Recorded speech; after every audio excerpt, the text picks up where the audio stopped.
Everyone. तो आज की क्लास में हम पढ़ने वाले हैं बीए 6 सेमेस्टर का जो हमारा बीए थर्ड ईयर 6 सेमेस्टर है। लास्ट सेमेस्टर हमारा इंग्लिश लिटरेचर का पेपर फर्स्ट का जो है हमारा पेपर फर्स्ट का title Indian and new literature in English. ठीक है, तो उसका यूनिट 1 पढ़ेंगे जो है प्रोज हमारी, जिसमें एक ही चैप्टर है जो है महात्मा गांधी जी के द्वारा लिखी गई माई एक्सपेरिमेंट विथ ट्रुथ।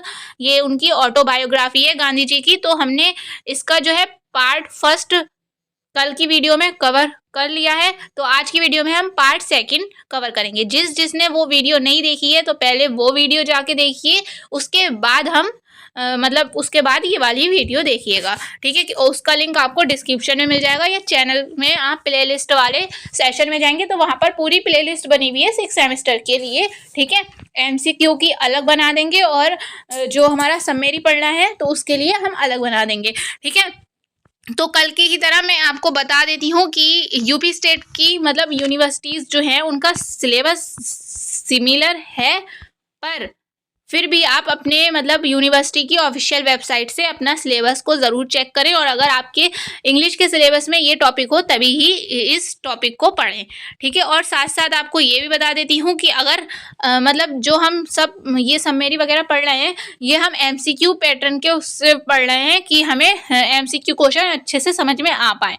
ठीक है, तो जब भी आप इंग्लिश के किसी भी चैप्टर को पढ़ें तो इसी टाइप से पढ़ें कि पहले राइटर ऑथर के बारे में पढ़ लें, क्योंकि इससे भी क्वेश्चन आते हैं एमसीक्यू क्वेश्चंस, बहुविकल्पीय प्रश्न। फिर समरी पढ़ लें, उस टॉपिक के बारे में पढ़ लें। अगर पोइट्री है तो उसमें किसके बारे में पोइट्री की गई है ये भी पढ़ लें, फैक्ट्स पढ़ लें, और एमसीक्यू जो है ऑल उस टॉपिक के ऑल एमसीक्यू कवर करें, ना कि सिर्फ टॉप 50 या टॉप 100 या मोस्ट इंपॉर्टेंट। ठीक है, पूरे क्वेश्चंस करें, पूरा अच्छे से टॉपिक को पढ़ें। इसमें ज़्यादा टाइम तो नहीं लगेगा पर जो है याद आपको अच्छे से हो जाएगा इससे, और साथ साथ आप भूलेंगे नहीं जल्दी।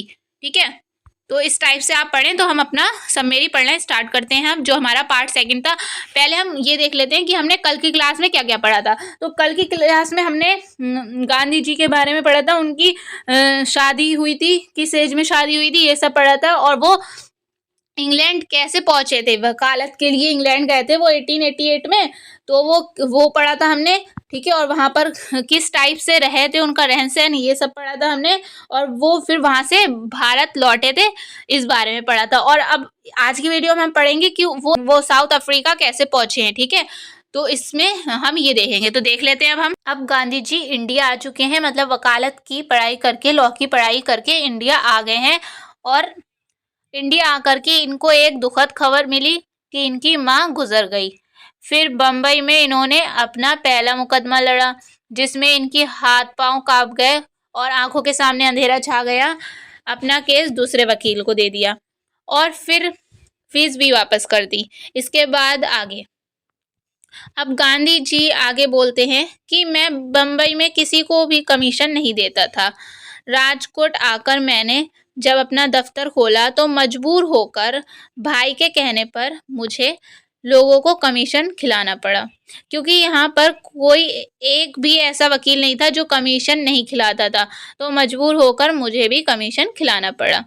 और दूसरी चीज़, मेरे जो भाई सब जो भी थे वो मेरे विलायत से पढ़कर आने पर बहुत एडवांटेज देते थे।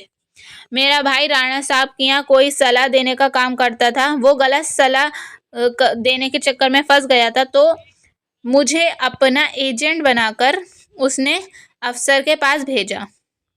तो अब मैं भाई को टालता कैसे, तो मैं गया अफसर के पास में, लेकिन उस अफसर ने मेरी बात सुने बिना ही मुझे चपरासी से बोलकर धक्के मारकर बाहर करवा दिया।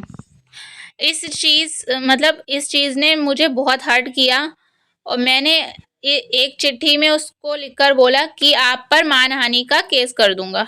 तो उसने बोला जो करना है कर लो, मैंने तो तुम्हें पहले प्यार से जाने को कहा था, बाद में चपरासी से मैंने तुम्हें धक्के दिलवाए। फिर मैंने इस मामले में फिरोज शाह मेहता जी से चिट्ठी लिखकर बात की, तो उन्होंने भी मुझे ये बात समझाई कि तुम्हारे सर पर अभी अभी विलायत से आने का भूत सवार हुआ है, तो तुम इन अंग्रेज़ों को जानते नहीं, मत करो मुकदमा, तुम्हारा टाइम ख़राब होगा, ऐसा करके मुझे उन्होंने बताया। तो मुझे बहुत बुरा लगा, हालांकि मैं ही गलत था, ये कानूनी तरीका नहीं था किसी से बात करने का, जा कर के डायरेक्टली मैं क्यों अपने विलायत से आने का फ़ायदा उठा रहा था। लेकिन कहीं न कहीं वो भी गलत था। उसको मुझे धक्के नहीं दिलवाने चाहिए थे। ये बात मेरी ज़िंदगी में झटके जैसी थी, जिस बात ने मुझे बहुत कुछ सिखाया। लगता है आगे में ज़िंदगी में बहुत कुछ सीखना बाकी है। अब काठियावाड़ का माहौल बहुत ही ख़राब था। मन करता था ये वकालत वग़ैरह छोड़ कर के किसी जगह जा कर के नौकरी कर लूँ। इस बीच मेरे भाई को साउथ अफ्रीका से एक लेटर आया। कोई अब्दुल्ला सेठ नाम का आदमी था, उसकी वहाँ पर बहुत बड़ी फ़र्म थी। बहुत लंबा चौड़ा काम था और बहुत लंबा उसका मुकदमा चल रहा था। तो उसने मेरे भाई को कहा कि तुम्हारा भाई बैरिस्टर है, तो यहाँ पर भेज दो, नया देश भी देख लेगा। तो मेरे भाई ने मुझसे बात की, मुझे किसी से मिलवाया, सारी बात समझाई और उसने मुझसे कहा कि तुम्हें ज़्यादा मेहनत नहीं करनी है, ज़्यादा खर्चा नहीं होगा, बंगलों में रहना है, सीधा साधा काम है, अच्छा खासा पैसा मिलेगा। तो मैंने डायरेक्टली पूछ लिया कि काम कितना करना है और पैसा कितना मिलेगा। बोले तुम्हें 1 साल काम करना है वहाँ पर, खाना पीना हम खिलाएंगे, घर हम देंगे, सब कुछ हम देंगे, बस 105 पौंड देंगे। तो मैंने कहा ठीक है, क्योंकि मुझे काठियावाड़ में रहना ही नहीं था यहाँ के लोगों के बीच में। तो मैं चला गया।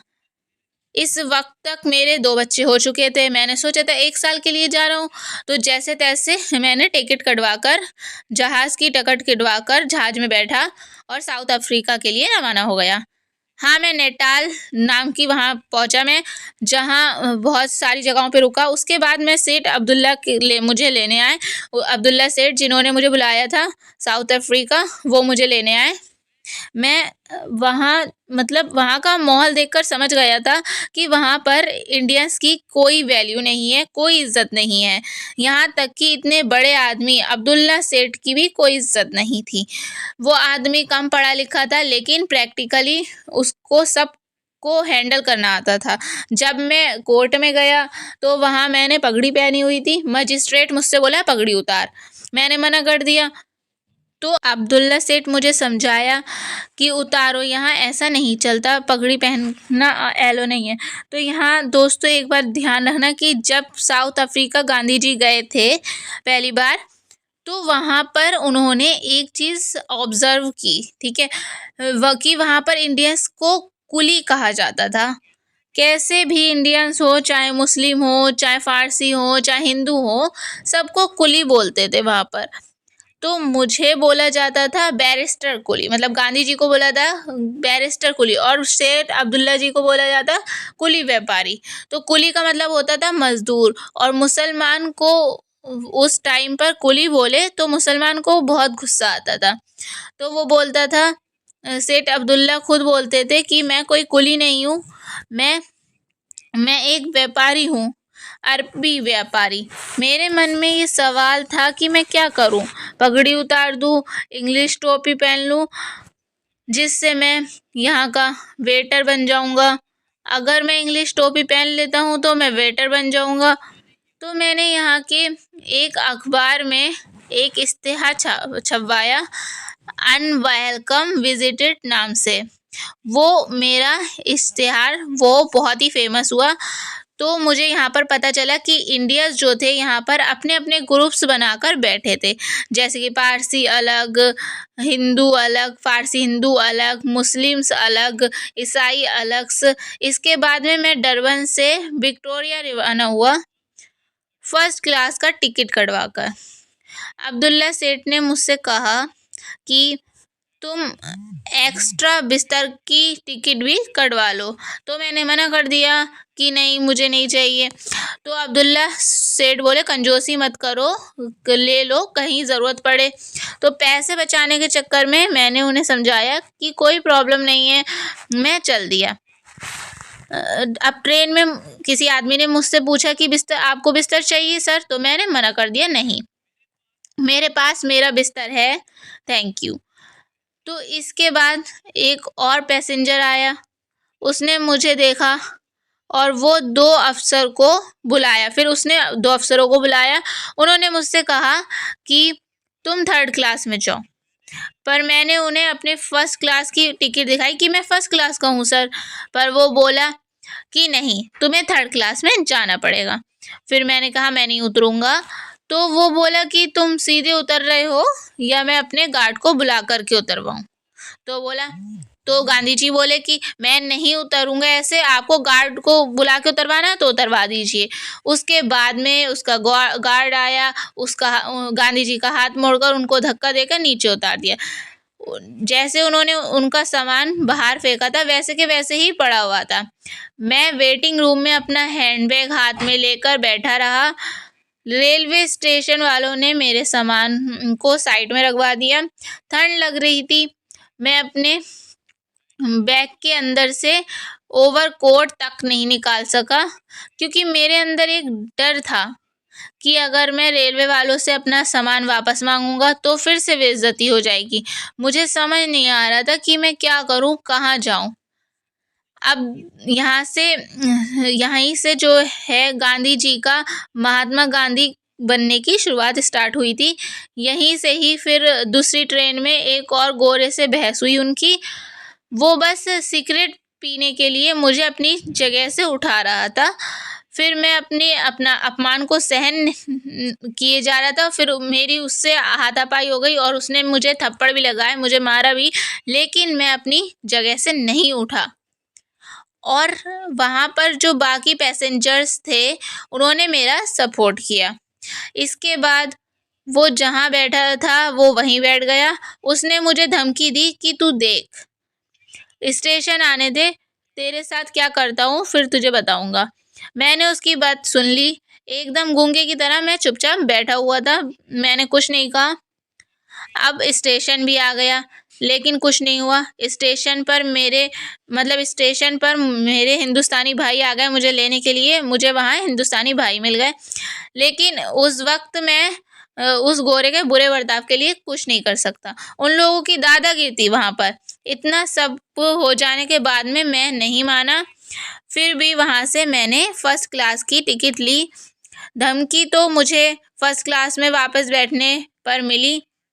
गार्ड आकर बोला कि चल थर्ड क्लास में निकल, लेकिन फिर भी मैं वहाँ से हटा नहीं। फिर से वही मैंने फर्स्ट क्लास की टिकट दिखाई। उसने ज़बरदस्ती की और वहाँ पर एक अंग्रेज़ आया।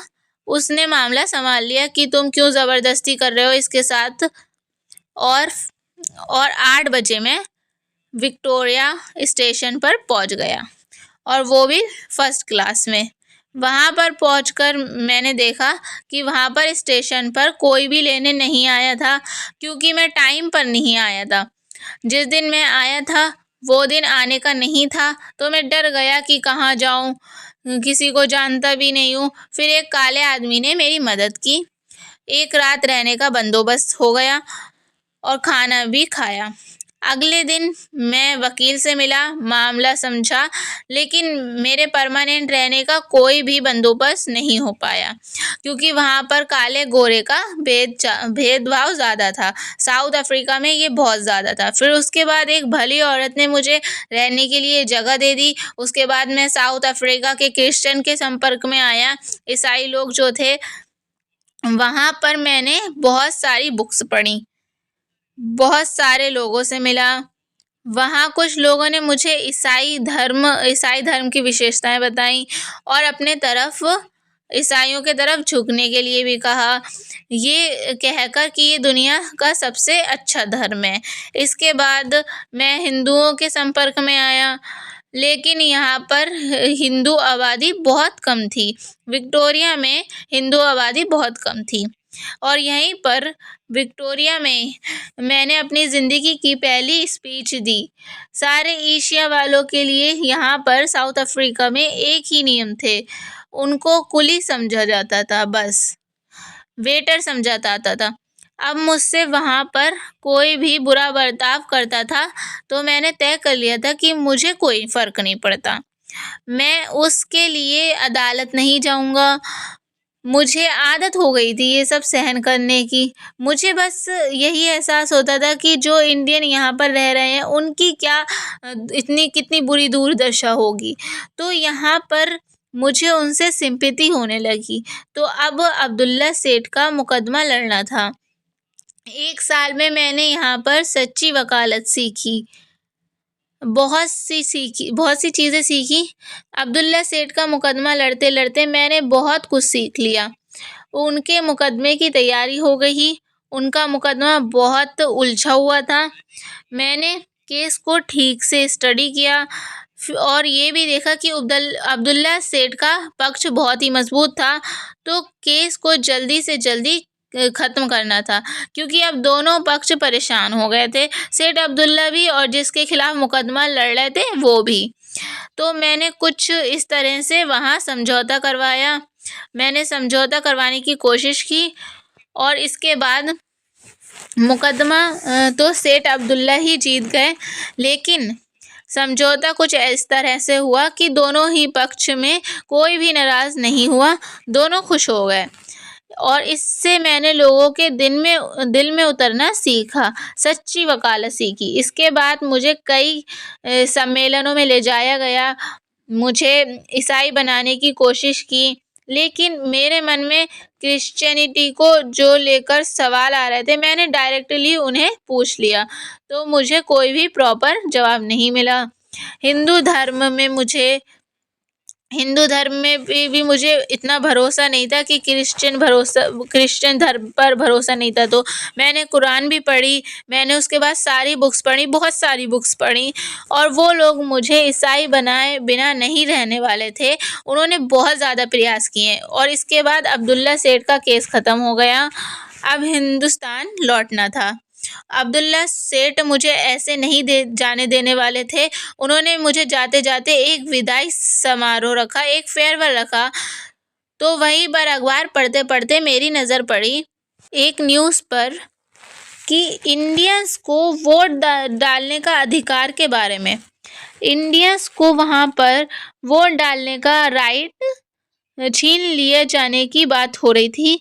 मैंने अब्दुल्ला सेठ से इस बारे में बात की। मैं नहीं चाहता था कि ये कानून पास हो। अगर वोट डालने का अधिकार नहीं है तो ये बहुत बड़ी बात हो जाती है। फिर उसी पार्टी में कोई एक गेस्ट हमारी बातें सुन रहा था। उसने मुझसे एक रिक्वेस्ट की कि आप 1 आध महीना यहाँ रुक जाएं, उसके बाद हम लोग देखेंगे कि आगे क्या करना है। उन लोगों ने अब्दुल्ला सेठ से कहकर मुझे 1 महीना और वहाँ रुकवा दिया। यहाँ मैं आपको बता देती हूँ, जो बिल वहाँ पर पास होने वाला था, इंडियंस को वोट ना डालने का अधिकार जिस बिल में था, उस बिल का नाम था फ्रेंचाइज बिल। अब मैं वहाँ पर निटाइल में बस गया। वहाँ पर बहुत सारे हिंदुस्तानी इकट्ठे हुए, सब लोगों ने हमारा सपोर्ट किया। अब मैं यहाँ से कहीं नहीं जा सकता था। लोग मुझ पर डिपेंडेंट हो गए थे, बहुत सारे लोग। किसी भी हालत में मैं यहाँ से नहीं जा सकता था। वो लोग बोल रहे थे कि यहीं की हो जाओ, यहीं बस जाओ निटाल में, लेकिन वहाँ पर रहने के लिए, वहाँ बसने के लिए पैसे की बहुत ज़रूरत थी और मैं कर रहा था कि समाज सेवा, उसमें कोई पैसा मिलने वाला नहीं था, तो और मैं मांग कर भी नहीं सकता था पैसे की, तो कैसे रहा जाता।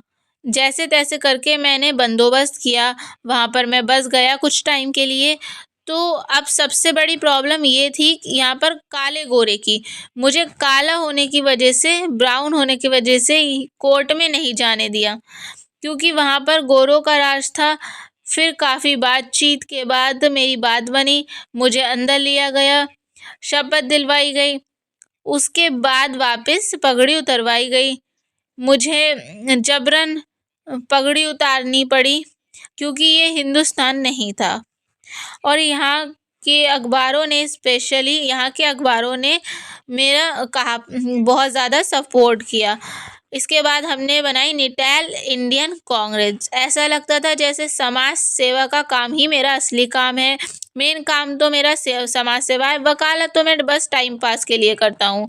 1894 में हमने साउथ अफ्रीका में निटाल इंडियन कांग्रेस बनाई। ये डेट आपके लिए बहुत ज़्यादा ज़रूरी है। और निटाल इंडियन कांग्रेस भी, उसमें फ़ंड आने लगा था, लोग अपनी अपनी इच्छा से फ़ंड देते थे, लेकिन हमने कभी कर्ज़े से काम नहीं किया। और ज़रूरत से ज़्यादा पैसा कभी नहीं रखा। फिर इसके बाद colonial bond Indian educational association को बनाया गया। इसमें सारे के सारे जवान लोग थे। इसके बाद एक ऐसी घटना हुई जिसने मुझे बहुत ज़्यादा इमोशनल कर दिया। एक बाला सुंदरम नाम का मद्रासी आदमी मुझसे मिला। वो जब मुझसे मिला तो बड़ा रो रहा था। बड़ी बुरी हालत थी उसकी, कपड़े फटे हुए थे। उसके मालिक ने उसे बहुत मारा था। उसके मालिक गोरा था और पता नहीं किस वजह से इसको मारा था। इतना मारा था कि इसके आगे के 2 दाँत भी टूट चुके थे। फिर उसको डॉक्टर के पास ले जाकर मजिस्ट्रेट से बात की और उसके लिए एक नया मालिक खोजने की कोशिश की। उसकी मदद करना मेरे लिए ज़रूरी था क्योंकि वो आदमी जब मुझसे मिला था तो उसने अपने सर का सापा उतारकर हाथ में रखकर मेरे पास वो आया था, इस उम्मीद से कि मैं उसकी मदद करूँगा। मैंने उसे अपना साफा बांधने के लिए कहा और इस मूवमेंट ने मुझे बहुत ज़्यादा इमोशनल कर दिया। बाला सुंदरम मद्रास से था और गिरामेटिया हिंदुस्तानियों में से था, जिनको 25 पाउंड का टैक्स देना पड़ता था। इसके लिए हम लोगों ने आंदोलन किया। अब ये टैक्स इतना क्यों लगाते थे? क्योंकि साउथ अफ्रीका में जो इंडियंस थे वो लोग अलग अलग नए नए टाइप की सब्जियां लेकर आते थे और यहाँ पर बेचते थे। साउथ अफ्रीका में बेचते थे, जिससे वो नए नए सब्जियां लाने की वजह से, जैसे नए नए आम लाने की वजह से वो पैसे वाले होते चले गए। तो गोरों से ये बर्दाश्त नहीं हुआ और इन्होंने गिरमिटियों पर टैक्स लगाना शुरू कर दिया। तो हमने विरोध किया कि इतना विरोध करने के बाद भी ये टैक्स जो 25 पाउंड का था उसे घटाकर 3 पाउंड कर दिया गया। लेकिन फिर भी ये गलत था। मेरे हिसाब से ये फिर भी गलत था। मेरे हिसाब से किसी भी गरीब आदमी से दुनिया में कहीं भी इतना भारी टैक्स नहीं लिया जाता था। इसका बहुत विरोध हुआ। इस विरोध में कई लोग मारे गए, कईयों को जेल भी हुई। अब 3 साल साउथ अफ्रीका में रहते हुए हो गए थे। 1896 में 1896 में गांधी जी 6 महीने के लिए इंडिया वापस आ गए। अब गांधी जी ने मान लिया था कि अब रहना तो साउथ अफ्रीका में ही है और अब 24 दिन का सफ़र करके समुद्र के रास्ते गांधी जी इंडिया आ गए। कलकत्ता में जो हुगली है वहाँ हम उतरे और उसके बाद मुंबई गए। उस टाइम पर फ़िरोज़ शाह मेहता को बम्बई का शेर, बम्बई का बेताश बादशाह कहा जाता था। मुझे उनसे मिलना था। बड़ी अच्छी मुलाकात हुई उनसे। इसके बाद मैं अपने बहनोई से मिलने के बाद मुंबई की एक सभा में गया। वहाँ के लिए मुझे भाषण तैयार करना पड़ा, सो मैंने किया नहीं। फ़िरोज़ शाह मेहता ने कहा कि तुम अपना भाषण तैयार करो। इसके बाद जब मेरा नंबर आया तो काँपते-काँपते मैंने अपना भाषण पढ़ा, लेकिन किसी ने मेरी बात नहीं सुनी। तो मेरी जगह किसी और आदमी ने पढ़ा मेरे भाषण। तो फ़िरोज़ शाह मेहता को मेरा भाषण बहुत ज़्यादा पसंद आया। फिर फ़िरोज़ शाह मेहता से मिलने के बाद मैं मुंबई से पूना गया। वहाँ मेरी मुलाकात हुई बाल गंगाधर तिलक से। अब पहली बारी तिलक से मिलने के बाद ही मुझे पता चल गया कि उनके बात करने का सलीका देखकर मुझे पता चल गया कि लोगों के सर पर इस बंदे का इतना क्रेज़ क्यों है। फिर मैं मिला गोपाल कृष्ण गोखले से। मुझे लगा ऐसे गोखले से मेरा कोई पुराना रिश्ता है। तो मैं गांधी जी के शब्दों में बोलूँ तो फ़िरोज़ शाह मेहता मुझे पर्वत जैसे लगे, तिलक मुझे लगे जैसे समुद्र जैसे और गोखले मुझे लगे गंगा जैसे। तो पर्वत पे तो मैं चढ़ नहीं सकता, समुद्र में तो डूब जाऊंगा, लेकिन गंगा में तो मैं नहा सकता था। तो गोखले की पर्सनैलिटी से महात्मा गांधी को बहुत प्रभाव पड़ा, महात्मा गांधी पर। फिर उसके बाद रामकृष्ण भंडारकर से मेरी मुलाकात हुई। फिर उसके बाद जब मैं मद्रास गया तो वहाँ पर मेरा बहुत बड़ा स्वागत हुआ, क्योंकि साउथ अफ्रीका में मद्रासी बाला सुंदरम की मदद की थी, तो मद्रास तक ये खबर पहुंच गई थी, तो पूरा मद्रास मुझसे मिलने को पगला गया था। फिर कलकत्ता जाकर सुरेंद्र नाथ बैनर्जी से मुलाकात हुई। वहाँ पर मैं बहुत सारे एडिटर से मिला। फिर मुझे साउथ अफ्रीका से वापस बुलावा आ गया कि वापस आओ, आपकी बहुत ज़रूरत है। लेकिन इस बार मैं अपनी पत्नी, अपने बच्चों को भी साथ में लेकर के गया। तो अब हम इसके आगे की स्टोरी नेक्स्ट पार्ट में देखेंगे, उसका लिंक आपको डिस्क्रिप्शन में मिल जाएगा, ठीक है। और जो मतलब अब जो गांधी जी जो अफ्रीका में टाइम गुजारेंगे उसके बारे में हम नेक्स्ट वीडियो में देखेंगे, ठीक है। और जो प्रीवियस मतलब पहली वीडियो थी उसका लिंक भी आपको डिस्क्रिप्शन में मिल जाएगा, वो भी ज़रूर देख लें, बहुत ज़्यादा हेल्पफुल रहेगी।